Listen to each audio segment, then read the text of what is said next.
Assalamualaikum warahmatullahi wabarakatuh. Alhamdulillah, nahmaduhu wa nasta'inuhu wa nastaghfiruh, wa na'udzu billahi min syururi anfusina wa min sayyiati a'malina. Man yahdihillahu fala mudilla lahu wa man yudlilhu fala hadiya lahu. Asyhadu an la ilaha illallah wahdahu la syarika lahu wa asyhadu anna Muhammadan abduhu wa rasuluh, amma ba'd. Sidang penuntun yang dirahmati Allah, kali ini kita berkuliah dalam keadaan negara kita menghadapi suatu keadaan yang tidak pernah kita hadapi sebelum ini, dan kita melihat berbagai reaksi telah berlaku di kalangan masyarakat kita. Saya berkuliah di musalla persendirian saya, hanya bersama dengan kru, supaya mudah-mudahan usaha yang kita ambil ini membolehkan bagi sesiapa yang meminati kuliah untuk terus mendengarnya daripada di rumah masing-masing. Ini adalah merupakan kelebihan teknologi yang ada pada zaman ini, dan mudah-mudahan insya-Allah kita dapat manfaat dan mendoakan supaya Allah memberikan kesejahteraan kepada kita semua. Sidang penuntun yang dirahmati Allah, apabila keadaan berlaku seperti ini, kita tahu kerisauan ramai pihak, bahkan boleh menyatakan, kita katakan majoriti rakyat di negara ini. Walaupun mungkin adalah kita tengok yang terus pergi travel, ada terus juga nak pergi melancong ke Korea kerana tiket murah pada zaman ini, pada masa ini, tanpa dia memikirkan bahawasanya risikonya itu bukan akan ditanggung oleh pihak dirinya sahaja, tapi akan ditanggung oleh kos kerajaan jika apa-apa berlaku, akan ditanggung oleh rakyat ini jika dia pulang ke negara ini, seperti mana jika dia membawa wabak.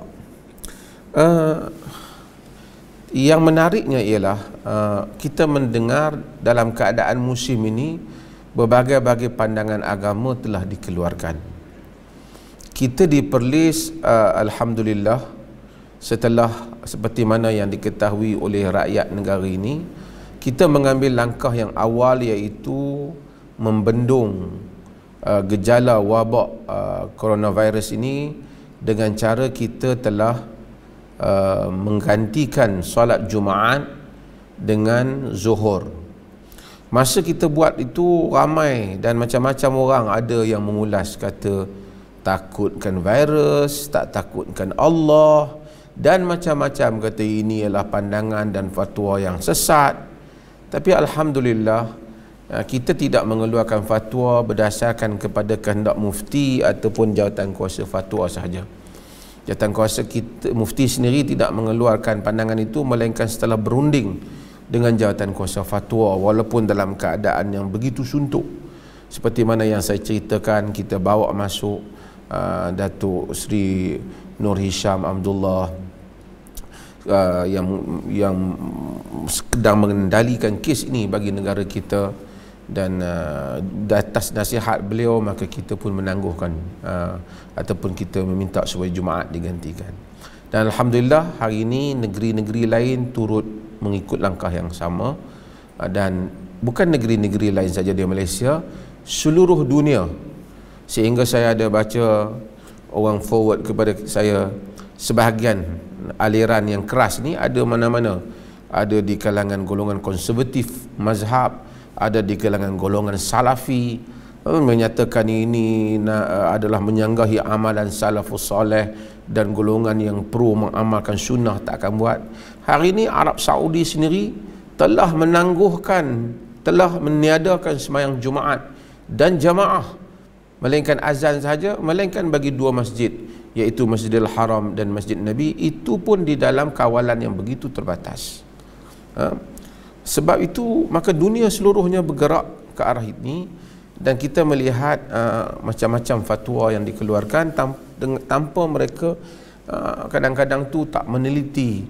Mereka kata no, ada dalil wajib sembahyang Jumaat, Dalil wajib bersamaan Jumaat benar, tapi ada pengecualiannya. Demikian sembahyang fardu. Sebab itu ada hadis Ibnu Abbas yang kita hari ini diamalkan di Perlis ni. Jika tuan-tuan datang, memang azannya sallu fi buyutikum, dimasukkan ke dalam azan itu, iaitu salatlah kamu di rumah kamu.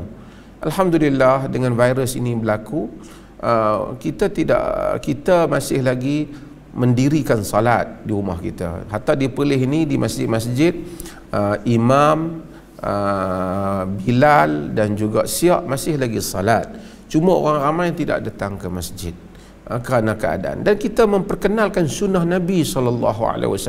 Sunnah Nabi ni ada dalam keadaan tenang, ada dalam keadaan gawat. Kesemuanya itu ada sunnah Nabi SAW yang mengajar kita. Seperti itu hatta pada zaman Ibnu Abbas, apabila beliau mengajar sallu fi buyutikum, zaman itu dah Rasulullah dah wafat, ada orang yang mempertikaikannya. Ibnu Abbas kata, telah melakukan hal ni man huwa khairun minni, orang yang lebih baik daripada aku, yakni Rasulullah sallallahu alaihi wasallam. Ada pula kadang-kadang pandangan yang bagi pandangan kata bahawasanya kalau kita ni pergi ke masjid pun tak akan kena virus ni, kerana di masjid ni tak akan ada balak yang kena. Ini pun dia nak kena cermat dan bagi pandangan begini. Tidakkah kita masih ingat bahawasanya berlaku pembunuhan beramai-ramai di masjid di Thailand, dan paling baru berlaku seperti mana yang berlaku di New Zealand, yakni kejahatan manusia. Bahkan dalam sejarah pernah berlaku tumpah darah di dalam Masjidil Haram apabila golongan Qaramitah mengampas Masjidil Haram, mencungkil Hajarul Aswad dan membawa pulang selama lebih kurang 20 tahun ke negeri mereka Hajar. Ini berlaku di dalam sejarah. Maka sebab itu kita hendaklah berhati-hati di dalam percakapan kita. Saya bimbang sebahagian orang yang kata, ada pula yang kata ini takdir Allah Subhanahu wa taala, kita tak payahlah nak takut-takut sangat. Bahkan ada yang kata di mana tempat ada coronavirus, hantar jamaah dia pergi ke coronavirus. Di mana ada tempat tu jamaah tak takut pada coronavirus, coronavirus takut kepada jamaah. Ini juga saya rasa terkeluar daripada tunjuk ajar Nabi sallallahu alaihi wasallam. Kerana kita seperti mana kita tahu, Nabi kata idza sami'tum bi ta'un bi ardin fala tadkhuluha wa idza waqa'a bi ardin wa antum biha fala takhruju minha. Bila kamu dengar ada ta'un berlaku di satu tempat, kamu jangan masuk ke dalamnya. Fala tadkhuluha, jangan kamu masuk. Wa idza waqa'a bi ardin wa antum biha fala takhruju minha. Jika berlaku di suatu tempat dan kamu duduk di situ, kamu jangan keluar. Dan artinya itu Nabi SAW cakap pada para sahabat radhiyallahu anhu. Artinya orang yang kena duduk dalam konteks coronavirus ni, orang yang terkena, orang yang ada berhubung dengan orang yang terkena, dia tak boleh keluar sehingga membawa benda tu pada orang, dan dia kena wajib taat kepada pemerintah yang berusaha untuk membendung hal ini. Dengan dia tak pergi periksa atau menyerah diri pada pemerintah atau pergi keluar juga pergi sembahyang, dia bukan mengamalkan agama, dia menyanggahi Nabi SAW, sehingga membahayakan kaum muslimin yang lain. Dan duka cita ada ustaz-ustaz yang ceramah pula pergi menguatkan benda ni. Sebab itu di dalam hadis yang diriwayatkan oleh Abu Dawud, apabila satu orang sahabat terkena cedera di kepala dia, lalu bila dia cedera di kepala dia, dia wajib mandi. Berlaku ihtilam, dia wajib mandi, iaitu dia berhadas besar, dia nak kena mandi. Lalu dia tanya sebahagian sahabat-sahabat orang Islam yang ada, boleh tak kalau dia tak mandi, dia ganti benda lain? Mereka kata tak boleh, kena mandi juga. Ni macam pendapat macam tu lah. Orang pergi juga masjid, itu lebih penting lagi. Macam tu lah, mandi, nak mandi ya, mandilah kau je agama, mandi pun tak apa, bukan nak ni, ini kena agama lebih penting lagi. Macam itulah mereka buat kat dia, mandi. Bila dia mandi, dia mati. Berita itu sampai kepada Nabi SAW. Apa Nabi kata? Qataluhu qatalahumullah. Mereka telah membunuh dia, Allah membunuh mereka. Kemudian Nabi menyatakan, ala sa'alu idza lam ya'lamu innama shifa'ul 'i as-su'al. Kenapa mereka tak tanya kalau mereka tak tahu? Sesungguhnya ubat kepada kebodohan ataupun tak reti tu, tanya. Macam itulah dengan pandangan-pandangan ustaz. Kan ada ustaz yang terkenal lah, yang selebriti pun ada bercakap, kata tak apa. Akhirnya yang menjadi mangsa ialah orang awam. Mati orang Islam, mati harta bukan orang Islam pun, kita kena jaga nyawa mereka. Tak boleh mati mereka tanpa sebab. Dan Nabi SAW kata, padahal niat mereka tu memang supaya dia tu mengamalkan agama, mandi wajib juga. Tapi Nabi kata qatalu, mereka bunuh dia. Qatalahumullah, Allah bunuh mereka. yakni Allah hukum mereka. Dan saya mengambil kesempatan ini untuk mengingatkan kita bahawasanya pandangan-pandangan ini seperti yang dikeluarkan oleh sebahagian kumpulan dakwah tertentu, saya merasakan mereka perlu teliti kerana supaya ia tidak dianggap salah, tidak diambil secara salah oleh orang Muslim, dan apatah lagi apabila bukan Muslim melihatnya, mereka akan bersalah sangka dengan agama kita. Kita tahu Nabi kita Muhammad sallallahu alaihi wasallam, baginda Nabi, baginda itu dilindungi oleh Allah Subhanahu wa taala sehingga sempurna misi dakwahnya. Para sahabat baginda berada di keliling baginda. Tapi apabila orang Islam berdakwah di peringkat awal, Nabi sendiri memulakan dakwah. Nabi memulakan gerakan dakwahnya dengan cara sir, dengan cara senyap. Nabi tak kata tak apalah, dakwahlah kuat pun orang bukan boleh buat apa, kuasa di tangan Allah. Nabi mengambil langkah. Ada sahabat ditindas, kemudian Nabi suruh mereka berhijrah ke Habasyah. Nabi sendiri berhijrah. Nabi tak kata mereka nak boleh buat apa kalau Allah tak kehendaki, mati hidup di tangan Allah. Tak, Nabi berhijrah, mengambil langkah-langkah hijrah, bersembunyi di gua bersama dengan Abu Bakar. Kemudian Nabi keluar sampai ke Madinah. Kemudian Madinah diserang, Nabi susun anggota pasukan tentera. Tak ada Nabi kata kita baca bismillah dan doa saja, nanti tentera Quraisy datang, mereka semua tak akan boleh buat apa, kerana Allah Subhanahu wa taala lebih berkuasa. Kita ni nak berjuang mempertahankan agama Allah. Tak. Di dalam peperangan Uhud, Nabi tempatkan pasukan pemanah di bukit.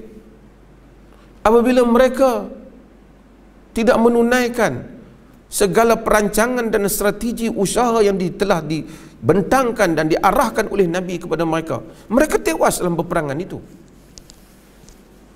Hadza min indi anfusikum. Apa yang berlaku itu, kata Allah, sebabkan diri kamu sendiri.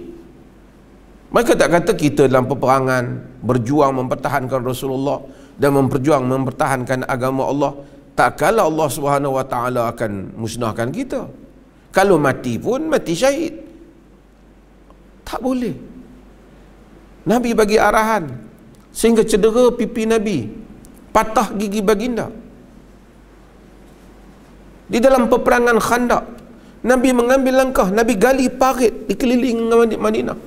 Nabi tak kata tawakal kepada Allah, musuh tak akan boleh datang, ini Rasulullah. Sahabat dalam keadaan lapar, hatta Nabi gali parit, mengambil langkah-langkah keselamatan. Nabi tak duduk di dalam masjid kemudian angkat tangan doa, ya Allah, janganlah jadi musuh boleh masuk ke dalam Madinah ni. Madinah Nabi. Tapi Allah mau supaya manusia itu berusaha mengikuti langkah-langkah yang Allah ciptakan alam ini dengan peraturannya. Setelah berusaha kemudian kita tetap gagal, itu urusan Allah. Tapi usaha yang sepenuhnya diambil oleh Nabi SAW. Hijrah Nabi lakukan seperti mana yang sebut. Khandaq Nabi gali. Kemudian Nabi gali parit untuk mempertahankan Madinah. Kemudian Nabi buat perjanjian dengan Quraisy.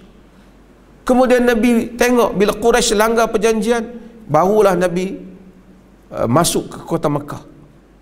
Itu pun masuk kota Mekah, setiap kali hantar peperangan, Nabi atur dengan strategi yang baik. Tiba-tiba kita hari ini ada orang kata, insya-Allah kita duduk di masjid, mayang rapat macam mana bersin pun takkan kena. Kerana kita ni sedang mengerjakan ibadat kepada Allah.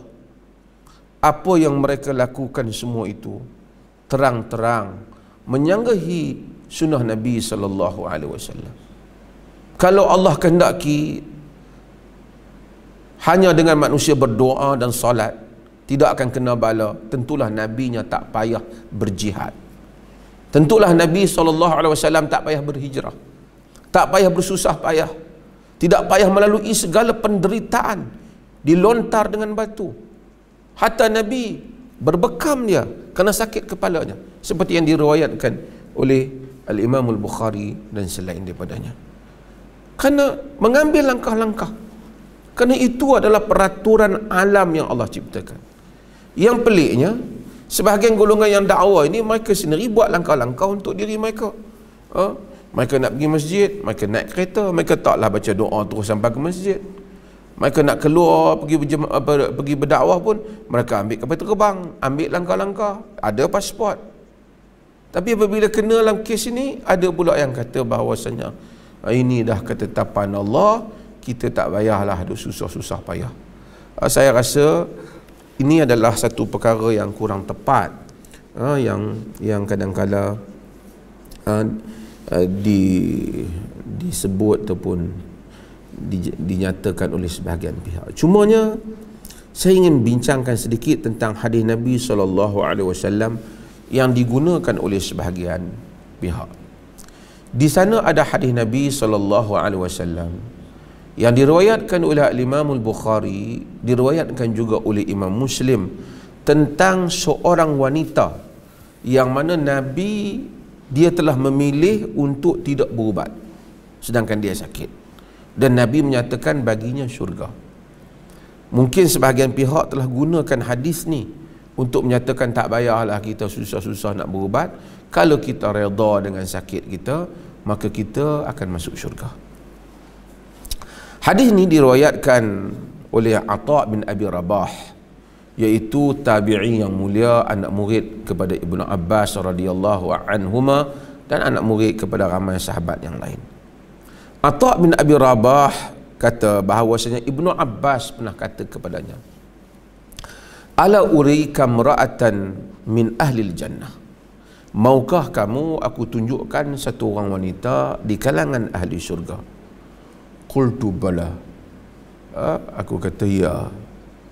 Kemudian Ibnu Abbas menunjuk kepada seorang wanita. Kata Ibnu Abbas, hadhil mar'atu sauda atat Nabi sallallahu alaihi wasallam faqalat inni usra wa inni atakashaf fad'u Allahu li. Ini wanita yang hitam ni, yakni orang kulit hitam, dia datang kepada Nabi sallallahu alaihi wasallam, dia kata inni usra, aku ini usra, wa inni atakashaf fad'u Allahu li, dan aku ni tersingkap auratku, maka doalah untuk Allah padaku. Usra ni dia nak terjemah dia macam histeria, macam sawan lah, macam dia hilang ingatan dia, dan diri dia bertindak luar daripada kesedaran dia. Kebanyakan ulama-ulama hadis bila mereka nak syarah hadis ni, mereka kata masalah tentang sor' ni, tentang macam histeria ni, dia disebabkan kerana dua faktor. Faktor yang pertama, dia kata hatta Imam Bukhari dia sebut bab fadli man yusra minar rih, bab kelebihan orang yang kena histeria ni atau sara' ni daripada rih, daripada angin. Jadi para ulama di kalangan mereka, kebanyakan mereka bila syarah, mereka sebut bahawasanya ada dua sebab kemungkinan orang kena benda ni. Bahagian yang pertama ialah dia kata rihun ghalidh yahtabis fi manafidid dimagh. Ini disebut oleh banyak lah, disebut di dalam syarah Al-Misbah Al-Fallah dan macam ini, dan disebut juga oleh Al-Aini, disebut juga sikit sebanyak oleh Ibn Hajar Al-Asqalani. Maksudnya rih ghalidh, satu angin yang yakni udara yang begitu keras, yahtabis fi manafidid dimagh, yang terkurung di dalam rongga-rongga otak. Maksudnya ni disebabkan tekanan dalam mana dia, maksudnya faktor kesihatan dalam diri itu. Dan mereka sebut yang bahagian yang pertama ini seperti mana kata Al-Imam Syaukani dalam Nailul Awtar, kata bahagian pertama ni yuthbituhu jami'ul atibba wa yadhkuruna ilajahu. Hak bahagian pertama ni kebanyakan doktor memang sebut yang ni punca dia. Kemudian bahagian yang kedua ialah disebabkan kerana jin. Jin, iaitu orang yang kena histeria disebabkan kerana jin. Bila dia kena jin, dia tak sedar dalam diri dia, kemudian dia mungkin sampai tersingkap aurat dia, seperti wa inni atakasyafu, seperti mana yang disebut di dalam hadis ni. Bahagian yang kedua ni kata Al-Imam Al-Syaukani dan selainnya juga sebelum itu, bahawasanya bahagian kedua ni yajhaduhu kabirun minhum, yakni ramai golongan doktor tak setuju.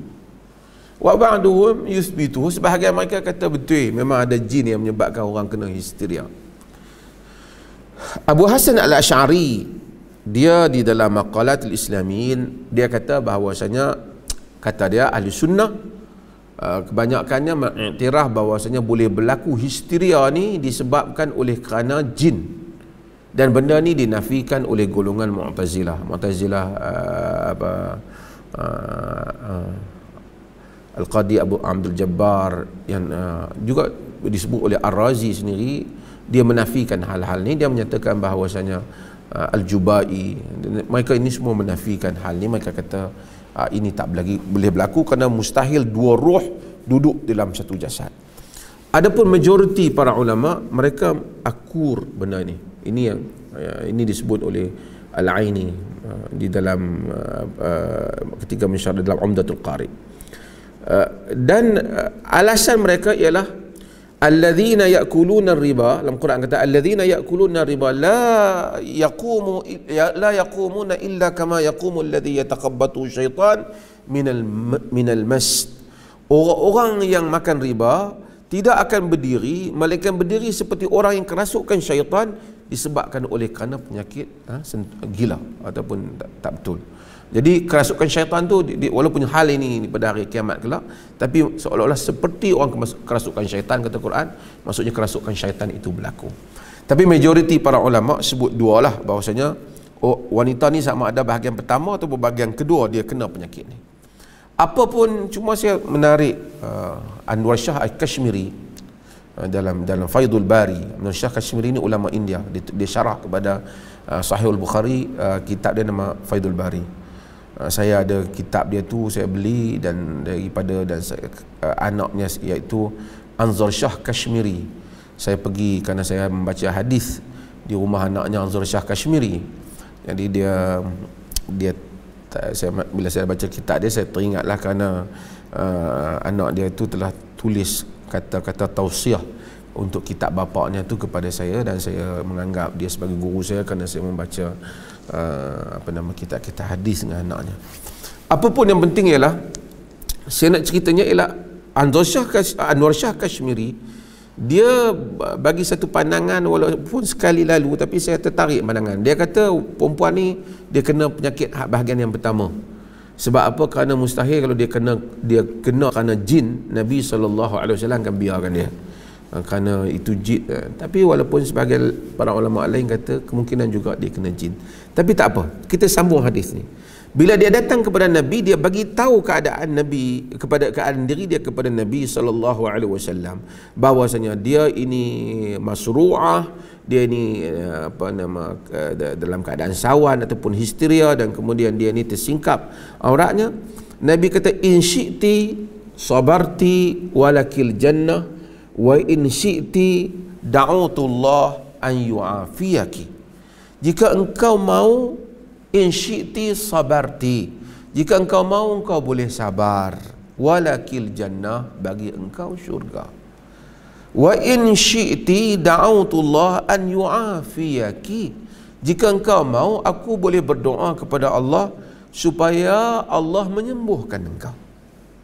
Faqalat, lalu dia berkata, asbir, aku akan sabar.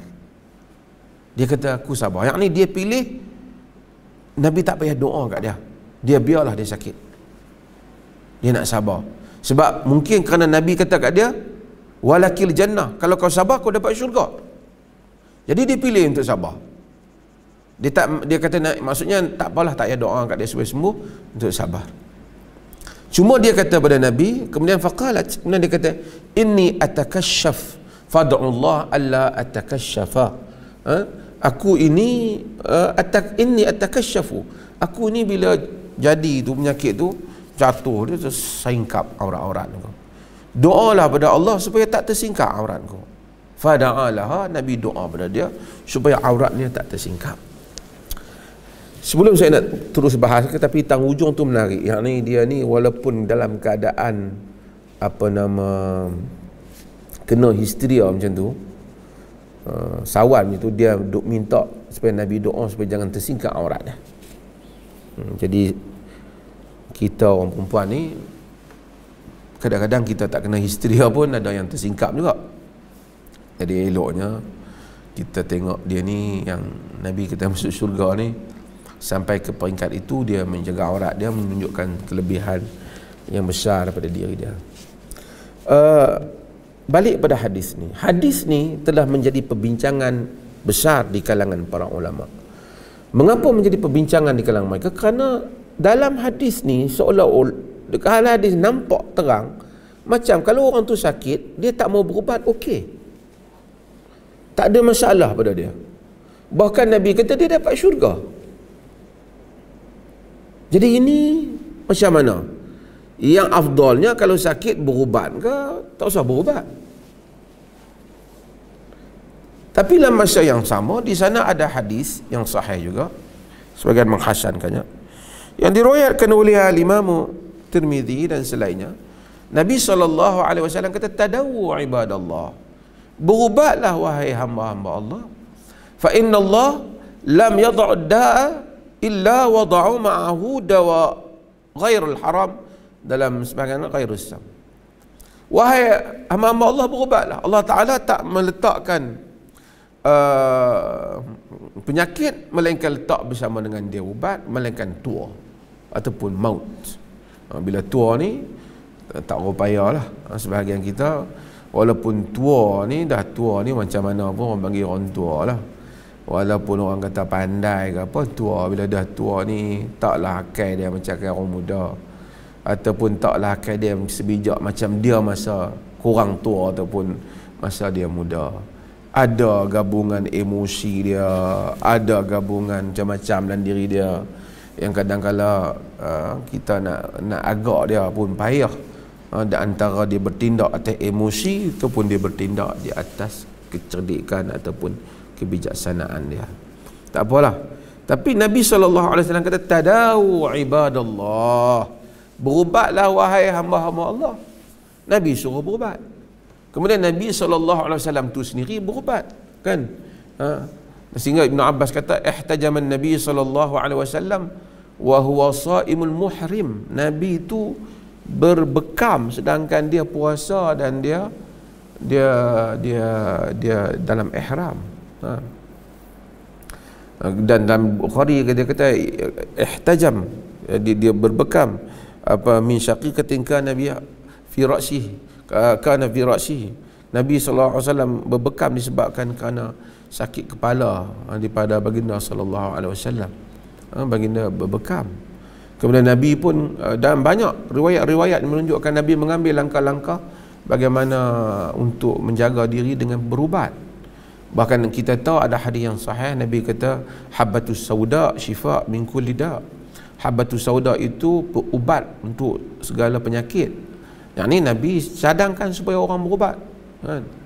Dan di dalam riwayat Imam Ahmad dan disebut oleh Imam Az-Zahabi ketika sebut tentang Aisyah radhiyallahu anha, orang kagum dengan Aisyah radhiyallahu anha, walaupun riwayat ini ada sedikit perbincangan di sudut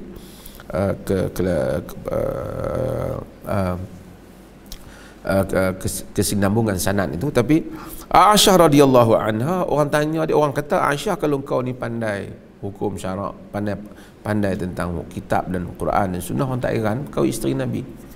Pandai tentang syair, tak heran kau anak Abu Bakar. Tapi macam mana kau pandai tentang ubat-ubat? Kata Aisyah radhiyallahu anha, kerana Nabi SAW tu pada akhir hayat dia sakit. Wufud, perwakilan Arab ni datang. Wufudul Arab datang dan mereka mensifatkan ubat, dan aku orang yang membantu ubat untuk Nabi SAW. Artinya Nabi mengambil langkah ni. Jadi para ulama bincang antara hadis ni dan hadis ni. Ni satu bab dia panggil ilmu muskilul hadis. Ilmu bila hadis ni nampak pada zahir macam tak konsisten. Apa sebenarnya? Para ulama, hasil daripada perbincangan mereka menyatakan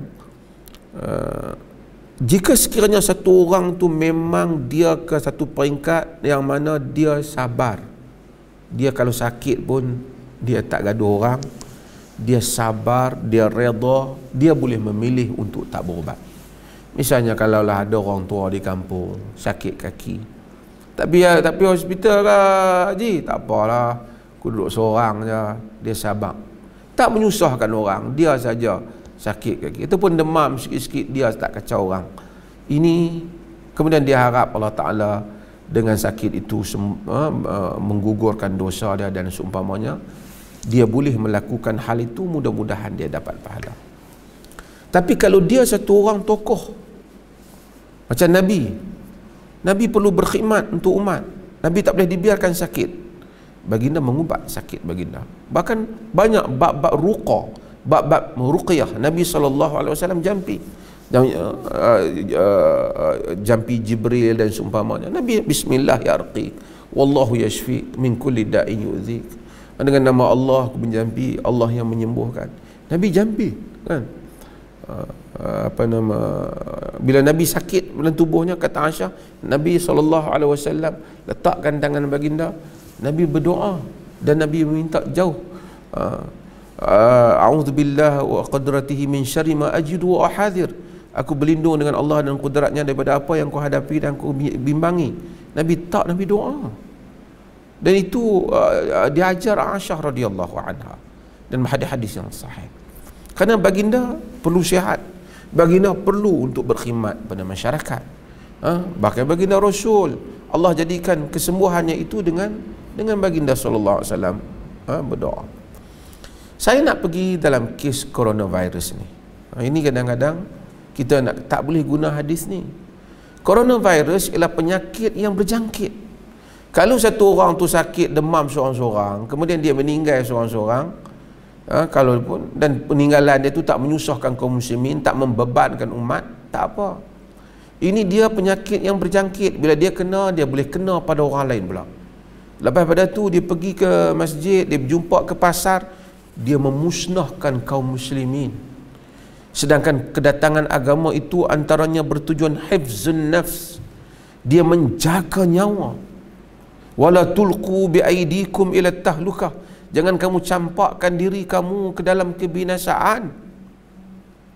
Hatta orang semayang malam sampai tak tidur pun tak, agama tak bagi. Macam hadis Salman dan Abu Darda. Salman nasihat Abu Darda dengan nasihat Nabi, inna li nafsika alaika haqqa wa li ahlika alaika haqqa. Bagi dirimu ada hak, bagi kaum keluargamu ada hak. Jadi kalau diri kita sampai sakit yang menyusahkan orang lain, sama dengan vaksin. Bila kita nak sakit seorang, tak apa, anak di bawah kita tak berikan pada dia vaksin, bila dia besar dia sakit, berdosa kita, kerana kita tahu kita mendedahkan anak kita kepada penyakit. Melainkan kita ada alternatif yang kita percaya alternatif itu benar. Jika tidak, kita sengaja mendedahkan dia kepada bahaya. Setelah kita tahu, seperti mana kita buka waktu sejuk, kita tak pakaikan anak kita baju, kita kata tak apa, kalau dia Allah Ta'ala mau, dia tak akan mati kesejukan. Ini tidak benar. Dalam kes coronavirus ni, hadis-hadisnya, ayat-ayatnya bukan hadis ni. Hadis ni hadis personal. Satu orang sakit kepala seorang-seorang, satu orang sakit gigi seorang-seorang, tak kucai orang, tak kacau orang. Kemudian dia buat kesimpulan, dia tak berubat, dia sabar, dia tak merungut pada Allah, dia harapkan redha Allah. Walaupun dia sakit, dia dapat tunaikan perintah Allah dengan sempurna, dia dapat solat, dia dapat apa, dia dapat tunaikan kewajipan-kewajipan yang lain. Dia simpan sakit tu pada diri dia. Dia sabrun jamil, dia sabar dengan sabar yang baik. Dalam kes tu hadis ni boleh digunakan. Misal satu orang dah sakit, dia tak pergi berubat. Kalau kita kata wajib pergi berubat, dia tak pergi, dia berdosa. Dia sakit, misalnya dia sakit baru, lama sakit baru dah, dia kata dekat 2 tahun tak pergi berubat, tak apalah, boleh duk tahan lagi. Yang penting boleh duk semayang, boleh duk solat, pergi masjid, umrah pun pergi, haji pun pergi, zakat pun bayar, tak ada masalah apa, alhamdulillah. Dalam keadaan yang macam tu, terpakai untuk dia hadis ni, mudah-mudahan sakit tu menggugurkan dosanya. Ada pun dalam keadaan yang seperti mana sekarang coronavirus, yang merebak pada orang lain, kemudian ada ustaz bercakap dalam TV, bercakap dalam siaran YouTube dan seumpamanya, ini semua kalau Allah kehendaki, tak payahlah kita nak pergi berubat, Allah dah takdirkan, kalau Allah kehendaki kita semua akan selamat. Ini menyanggahi hadis Nabi SAW. Bahkan perbuatan itu seperti mana yang saya sebutkan tadi, bimbang boleh masuk, bahkan saya yakin ia masuk dalam maksud hadis Nabi, qataluhu qatalahumullah, mereka membunuhnya, Allah Ta'ala membunuh mereka. Yakni seolah-olah dosa mereka seperti membunuh orang, dan Allah balas tindakan dosa membunuh itu dengan pada hari kiamat kelak. Sebab itu mereka tu, padahal mereka berfatwa kepada orang tu dengan niat supaya dia mandi wajib, nak jaga agama lah kononnya. Tapi tindakan mereka itu bukan menjaga agama, telah memusnahkan satu nyawa. Bagaimana orang yang telah pergi cakap, kata marilah, tak apa, campur semayang ke bersin ke semua, tak ada masalah apa, sehingga akhirnya menyebabkan ramai orang yang kena dan mati. Bagi orang yang kata di masjid tak kena wabak itu, dia mesti kembali merujuk balik pada perkataan dia. Ada yang sebut hadis Tabarani dan seumpamanya, tidak ditemui hadis yang seperti itu. Dia salah dalam memahaminya. Masjid Seri Petaling, masjid telah berlaku dalam masjid. Kemudian berapa ramai yang kena, berapa banyak pula tersebar ke negara-negara lain juga hasil daripada hal itu. Saya tidak menyalahkan jamaah tabligh di sudut kejadian yang bukan niat mereka, ataupun mereka pun tak sangka barangkali berlaku. Cumanya kalaulah saya ini ada ruang untuk berbicara pada mereka, saya ingin mencadangkan beberapa perkara. Yang pertama, walaupun benda ni bukanlah perancangan sesiapa, yang pertama, di sudut sopan santun kehidupan manusia ini, alangkah baiknya jika ada di kalangan mereka tu, kan saya tahu mereka orang baik-baik, mereka ahli solat, semayang, saya kenal sebagai mereka ada mari rumah saya pun suka mereka dakwah orang, mari ajak, mari semayang. Tapi saya ingin mencadangkan, buatlah permohonan mohon maaf, bukan di atas kesalahan, di atas apa yang berlaku. Ini adat manusia. Kadang-kadang saya minta maaf lah, makanan korang sedap sikit, padahal bukanlah salah kita, dah tuan rumah, tapi orang kata kesantunan di dalam bermasyarakat. Yang kedua, kita jangan buat kenyataan yang sukar diterima. Kalau kenyataan kita tu didengar oleh orang bukan Muslim, dan Muslim juga yang bukan semuanya kuat agama. Misalnya kata, bukan punca daripada masjid tu, punca daripada orang lain yang bawa coronavirus tu mai ke masjid kemudian tersebar. Memanglah semua tempat memang punca dia macam tu. Masjid sebagai batu bata masjid ni, dia tak mengeluarkan coronavirus. Jadi kenyataan itu pun mungkin boleh dibaiki balik. Kemudian kenyataan menyatakan ini dah takdir Allah Ta'ala dah nak jadi, bukan ni penyakit ni kita apa penyakit ini bahawasanya ini bukan kalau Allah kendaki dia berlaku macam mana pun benar. Tapi kenyataan seperti itu dia kena berlapik bahawasanya langkah-langkah bukan itu masanya untuk kita bagi kenyataan. Kenyataan kita betul Allah kendaki, tetapi Allah menyuruh kita mengambil langkah-langkah. Dan kenyataan yang terbaik ialah kenyataan, dan saya tengok ada juga mereka telah buat, ialah kenyataan menyuruh semua mereka yang terbabit itu supaya melakukan pemeriksaan doktor ataupun KMN. Walaupun sebahagian besar dah melakukannya, tapi kita tahulah masih ada di Perlis ni sendiri terpaksa pergi cari, kena buat operasi, kena pergi cari, barulah dapat mai. Kalau tidak dia tak mai. Tapi saya taklah nak menyalahkan jemaah tu, kerana dalam jemaah apa pun macam-macam orang ada, tetapi pimpinan perlu untuk buat kenyataan-kenyataan yang tegas. Mudah-mudahan perkara ini menjadi iktibar lah untuk kita semua. InsyaAllah kita orang Islam dan orang bukan Islam juga yang mana saja berada, kita hadapi hal ni. Saya tengok sebahagian orang dalam keadaan musim ni, dia nak ambil mileage berpolitik. Masa ni lah nak cerita pasal politik ni, kerajaan bentuk 2-3 hari, dia tak ada kerja lain. Dia buka mata, dia tutup mata, dia kira nak politik saja. Sampai tak fikir masalah orang dalam keadaan coronavirus, dalam wabak, dalam apa.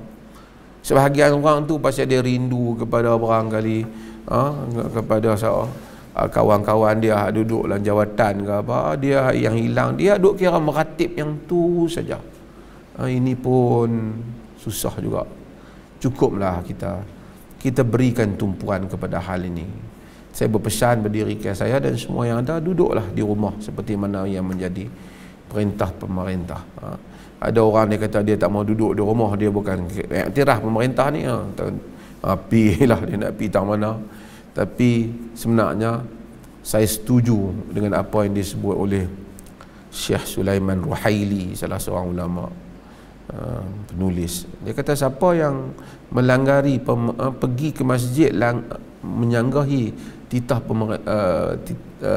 arahan ulil amri itu, sebenarnya dia bukan buat pahala, dia buat dosa. Kerana Allah yang suruh kita taat. Alal mar'i muslim as-sam'u wa ta'a ma lam yu'mar bi ma'siyatin. Kata Nabi, kepada satu orang Muslim dia kena dengar dan taat selagi mana dia tak suruh pada maksiat. Itu bukan maksiat. Dia kata semayang di masjid ialah sunat. Jadi kita duduk di masjid yang sunat pun tak pergi. Ni tempat-tempat pasar-pasar yang menyimpan kawasan orang berimpun, melepak yang menyebabkan bawa penyakit, lagi kita tak boleh. Kena taat dalam hal ni. Allah menyatakan, ya ayyuhalladzina amanu atii'ullah wa atii'ur rasul ulil amri minkum. Wahai orang beriman, taat Allah, taat Rasul dan pemimpin di kalangan kamu. Nak tak mau taat, isu bab-bab hak dia menyanggahi agama kan, menyanggahi kemaslahatan. Itu tak apalah. Ini bab yang memang untuk kemaslahatan. Taatlah. Mungkin pemerintah tu ada kecacatan pada diri dia apa, ada kelemahan dia. Bukan saja kita nampaklah, saya pun tahu bahawasanya ada sedikit macam kurang kemas dalam pengurusan ini. Mungkin kerajaan yang naik beberapa hari ini tak dapat begitu tune yang betul lagi dalam soal pengurus takbir ni. ditakdirkan Allah datang hal yang seperti ini. Dan orang menteri-menteri pun kenalah akui kelemahan itu dan minta maaf lah pada rakyat dan minta mereka supaya bekerjasama dengan baik. Jadi kita, tapi tak apalah, saya tengok alhamdulillah taklah ramai berpolitik. Kena buat kenyataan yang smart. Kerana dalam keadaan ini rakyat perlukan bimbingan semua. Untuk sodok kira lah sebahagian nak ambil kesempatan nak berpolitik di musim ni. Saya heran orang kita. Tak ada musim yang dia tak berhenti berkempen. Kempen siang malam pagi petang. Kadang-kadang tak jadi-jadi juga hak benda yang dia nak jadi tu. Jadi ambil masa ni duduk dengan family, baca kitab, baca buku, selesaikan, baca Quran, baca hadis Nabi. Dan ini juga yang kita buat program ni, mudah-mudahan dapatlah insya-Allah orang di rumah ni, mungkin kalau dia tak mau tengok yang lain, kalau ada dia ada berminat nak tengok kuliah-kuliah kita buatlah kuliah ni insya-Allah setiap malam insya-Allah, dan sehingga kita berjumpa lagi pada malam esok dengan izin Allah Subhanahu wa taala. Sekian, wassalamualaikum warahmatullahi wabarakatuh.